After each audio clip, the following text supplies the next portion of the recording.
বলিউডে বন্ধুত্ব এক হৃদয় ছোঁয়া শব্দ। তাই হয়তো প্রায় ছবিতেই দেখা যায় বিভিন্ন চরিত্রের মধ্যে বন্ধুত্বের সম্পর্ক।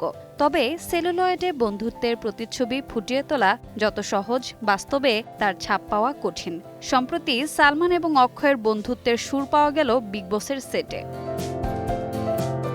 বিগ বসের 18তম সিজনের গ্র্যান্ড ফিনালেতে সালমান খান এবং অক্ষয় কুমারের রিইউনিয়ন দেখতে মুখিয়েছিলেন দর্শক, কিন্তু বিধিবাম।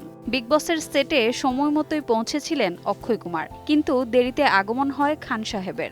অক্ষয় খুব সময়ানুবর্তী তারকা, যার কারণে 1 ঘন্টা অপেক্ষার পর সেট ছেড়ে বেরিয়ে যেতে বাধ্য হন তিনি। এরপর অক্ষয়ের অন্য একটি ছবির ট্রায়াল স্ক্রিনিংয়ের সময় চলে আসলে তিনি বিগ বসের শুটিং স্পট ছেড়ে বের হয়ে পড়েন।